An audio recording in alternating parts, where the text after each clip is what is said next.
Welcome to the Pittsburgh Vintage Grand Prix. Good morning. This is Bill Allen, and this is my story of a great weekend. First, let me give you a glimpse of the exciting parts of this vintage racing weekend.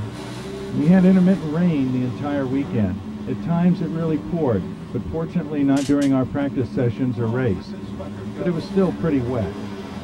Being a true Californian, I did not have windshield wipers on my race car. I did, however, have street tires, which were good in the rain, but not what I'm used to, as you will see in these next clips. Saturday practice was fun. That was when our class, the under 2 liter class, had the most rain. I was following Peter Reeves from Vineland, New Jersey in his 56 Porsche 356 for most of the session. Into the bridge section, we were both doing real well. Peter pulled out to pass Brian King from Jarrettsville, Maryland in his 1959 Oval Courier, and I was right behind him. Peter must have felt that he was going a bit too fast at the end of the bridge and slow. It was hard on the brakes for me. All I could think of was that exhaust stinger putting a nice neat hole in the front of my TTS.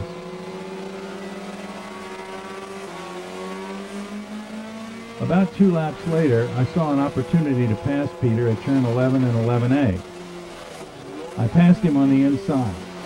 It was wet and my speed carried me to the crown of the road. The rear of the TTS started to come around.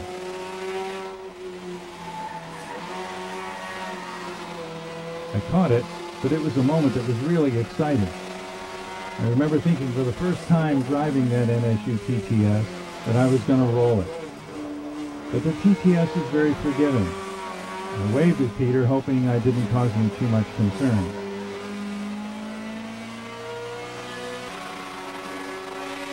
I tried to stay with Thomas Kugler from Niagara Falls, Ontario, Canada, in his NSU during Saturday qualifying. But the car was very well prepared, and he is a very quick driver. Just after the first lap in the qualifying session, he passed me going up the hill to the chicane, and I never saw him after that. Thomas qualified 5th in the under 2 liter class, and I qualified 16th out of 27 cars. At the checkered flag, Thomas came in 3rd in his NSU, and I came in 10th. We all had a really great time. I especially want to thank John Jacobson, the Pittsburgh Vintage Grand Prix event chairman, for allowing me to participate in this event. And Rudy Sincala, the resident expert on NSUs in the greater Pittsburgh area, for his gracious hospitality. And I don't want to forget Kip Field, who towed my NSU TTS all the way from California to Pittsburgh and back. I really appreciate that.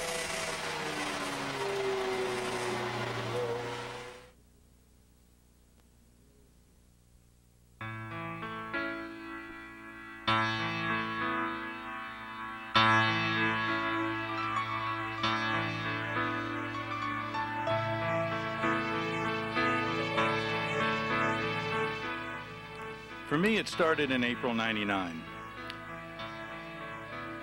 My friend Kip Field was talking about going to the Monterey Historics again this year with his Miller Crosley. Well, I've always thought that the Monterey Historics was probably the most prestigious vintage motoring event in the world. Now I know it. Terry Stucklick, president of the NSU Enthusiasts of America, told me that Audi was going to be the featured marque this year at the Monterey Historic Automobile Races. Terry thought that Audi might be interested in having my 1967 NSU-TTS there to represent a portion of NSU's part in the Audi Auto Union racing tradition. Acting on Terry's advice, I contacted Audi. After several weeks of back and forth communication, Audi finally told me that they would like to have the TTS at Monterey for the exhibit and for the official photo. Additionally, I would be able to drive the TTS in the exhibition laps along with the other Audi Auto Union historic race cars. Kip had finished the restoration of the Big Bus, as we call it. The Big Bus is a 1969 Ford bus chassis built as a custom 2-car race car transporter. The transporter is used to carry my 67 NSU-TTS race car and a 1969 NSU-TT street car, which is still all original. With everything properly secured, I headed for Monterey. The first episode of the big bus. We are at Espinosa Road turnoff just south of Salinas, about 40 miles. And the wind's blowing pretty strong here, and so this is what happened. Doesn't that look good? Doing about 50 miles an hour, which is cool for the bus. Everything was running fine up to this point, and that tire let go. And not only did it take the tire out, but it also unfortunately took the brakes out. A short time later, Kip showed up, and we waited for the road service truck to come change the tire. The first truck they sent out was too small and couldn't lift the bus high enough to get the front tire off the ground. Another truck arrived, and after 4 hours, we were on our way to Salinas. The next day, we made arrangements to replace all of the tires. Kip and I arrived at Laguna Seca Raceway at about 1 p.m. I was really nervous because I had been told that we had to be there at 12 noon for the official photo shoot. After finding the right person, the TTS was rolled onto the track with the other famous Audi Auto Union race cars. I was really excited. The photos were actually taken at about 4 p.m. That is when the light is rich and warm, a perfect setting.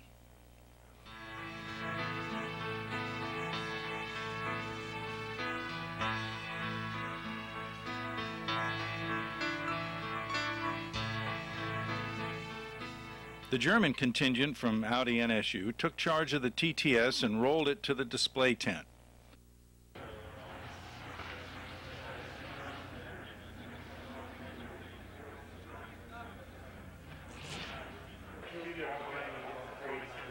All of the famous Audi Auto Union race cars were there.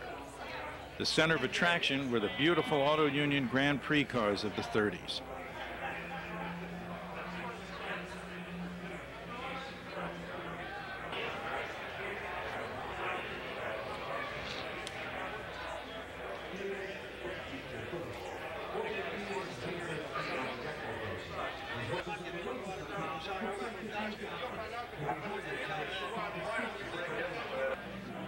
There was the '89 Audi IMSA Quattros,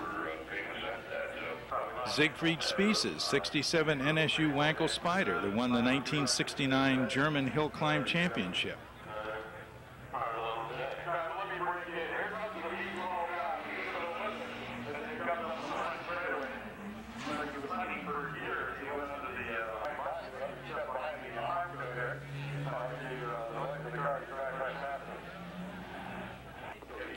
The number 8 Audi that came in third at Le Mans last year.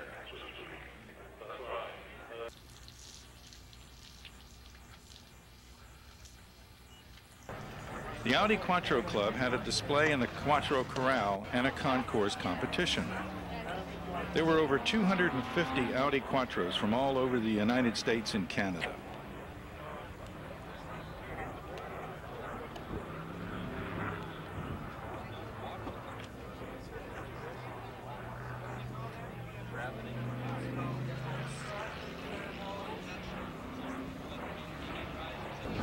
Jerry Rowley from Poway, California, with his NSU Sport prints, won the overall Best of Show.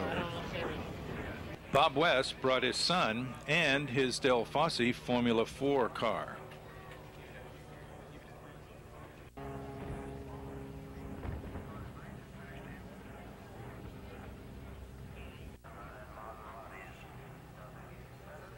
Here we are, Saturday noon. This is my first time on the Laguna Seca track.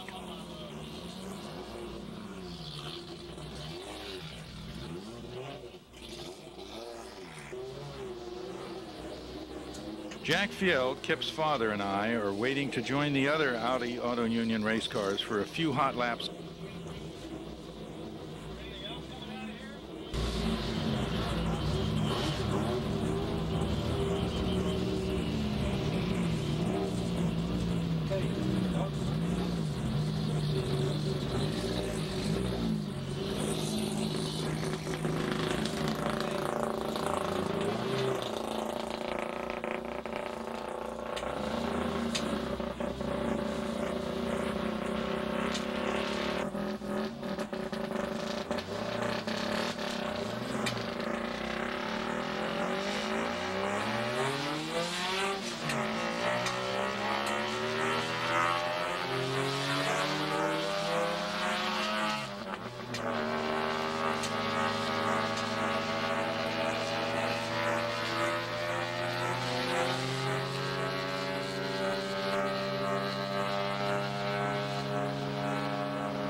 I didn't wait for the slower cars, and the faster cars didn't wait for me either.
Here we are, ready to go again on Sunday noon.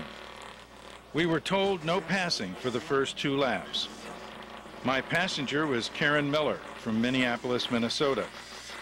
Karen was a part of the Audi customer service crew for the event. I told her to sit down, be quiet, and no grabbing. Karen was a good sport